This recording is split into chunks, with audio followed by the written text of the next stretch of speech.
Hello everybody, this is Asad Bhardwaj, and in this particular video we are going to discuss about the Indian Foreign Services. So Indian Foreign Service is less known to people because the public interaction is very less as compared to the Indian Administrative Services and the Indian Police Services. So in this video we will know more about the Indian Foreign Services. So first let us understand that a country is represented outside. That is, there are embassies and consulates of a particular country located in other countries. So the basic difference between a consulate and an embassy is that the embassy is located at the capital of that particular country, whereas the consulates are located in other major cities. For example, if we consider in India, the US embassy is located at New Delhi, and there are various consulates located in Germany, at Mumbai and Chennai and other various major metropolitan cities. So now coming on to the Indian Foreign Service, these people are recruited through the UPSC Civil Service Examination. The vacancies were in the year 2019 there were 24 vacancies, and in the year 2020 there were 37 vacancies for the Indian Foreign Service officers. So now basically coming on to the training portion, the training of an IFS officer. First, it starts with the foundation course that is done in Lavasna, Mussoorie, Lal Bahadur Shastri National Administrative Academy. After that, they are sent to Sushma Swaraj Institute of Foreign Studies in New Delhi. And after completing their training, they are sent for a compulsory foreign language training in whatever language they have chosen. The languages which are available are the 5 UN languages and other languages which vary from year to year. So they'll be trained in that particular language. The time period for language training varies depending upon the language. For some language it's 1 year, for some it's 2. So whatever language the officer has chosen, he'll be trained based on this particular language. Compulsory foreign language training takes place in the country where the particular language is spoken. For example, if you have taken Chinese, the training would be taking place in China. If you have taken French, it would be taking place in France. And it's compulsory to pass this particular CFL exam, because if you not do so, you will not be confirmed into the service. But mostly all the officers who appear in this particular exam qualify it because they have already cleared the UPSC Civil Service Examination. So they'll clear it. Now coming on to the salary structure. The salary structure of an IFS officer is same. The basic salary is same as that of other civil servants in India. But the IFS officers, when he or she is posted abroad, they receive a foreign allowance which is 4 to 5 times the basic salary. So that sums up to about 2.5 to 3 lakh rupees a month at the starting level. And this is above housing, medical facilities and education of children. The housing is provided by the government at no cost in the best of the best locations of that particular country where they are posted. They'll also be provided with medical facilities for the IFS officer as well as his or her family, and the education of 2 children are fully funded by the government in the best of the best international schools, be it British embassy schools or be it the American international schools.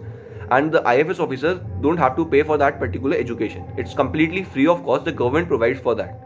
And a particular foreign posting is of 3 years, and in those 3 years, when you go to a particular station, when you return back from that particular station, as well as 1 leave in between for holidays is also provided by the government during the tenure. Now there is also a myth that surrounds that IFS officers are always posted abroad. It's not true, because IFS officers are also posted in the Ministry of External Affairs that is located in New Delhi, and they're also posted in the regional passport offices that are available in the major cities. The other advantages of the Indian Foreign Service are that you will be meeting with the best of the best people, because the diplomatic circle always consists of highly intellectual and intelligent people. Financially, the IFS officers are the best in overall all the civil services that are available. And the other advantages are your children would be taking the best education in the world that is available in the international schools. But as each coin has 2 sides, there are also disadvantages for that, because for parents, it's allowed. You can take your parents at your own expense, and if your parents are dependent on you, that is, you are the only child, or it's that they are not financially receiving any pension or any form of income, they can also accompany you, and then the expenditure would be provided by the government. So the basic disadvantages that we can consider in the IFS are that you will be posted abroad. The public interaction is very minimal. If you will consider the IAS and the IPS, they'll be interacting with people almost at a daily level. But in the IFS, it lacks. Plus, in the IFS, you will also be posted. You can also be posted in non-family stations like Afghanistan, where you cannot take your family with you. The salary will be higher, which you will be getting in a family station, but still you will have to live alone over there. And some people might not be okay with that.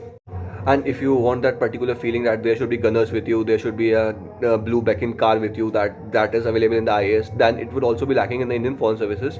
No such thing is provided. But on the other hand, in the Indian Foreign Services, the basic car that you get as an level of an ambassador, it's mostly a BMW or a Mercedes or an Audi, a luxury car, and it has an Indian flag and a blue name number plate. The other disadvantage in the Indian Foreign Services, you have to change your locations in every 3 years, because a particular posting abroad is always the time period is 3 years. So you will have to change your position. So it might be difficult for some people, and they might be not be comfortable with it. Plus, some people don't like to live in foreign countries, and that's the basic reason that they don't choose IFS. Because in IFS, you'll not be only living in the US or the UK. You can also be posted in non-family stations, that is Afghanistan, or in the African countries, which some people might not like. But overall coming, this was the general aspect of the service. In this service, you'll also get the opportunity to work in the UN, the United Nations, the various councils of it, Security Council, Economic Council, and various other bodies. You can also represent India at the UN, which is itself a proud moment for many.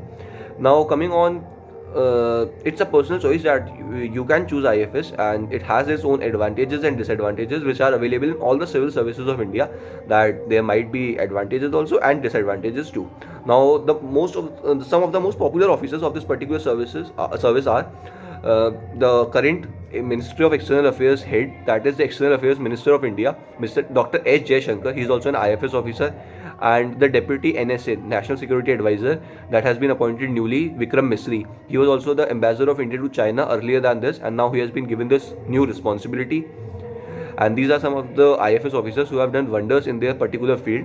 So if you like this particular video, do press the like button and subscribe. And if you have any other queries, you can write in the comment box, and subscribe the channel for more amazing content. Thank you.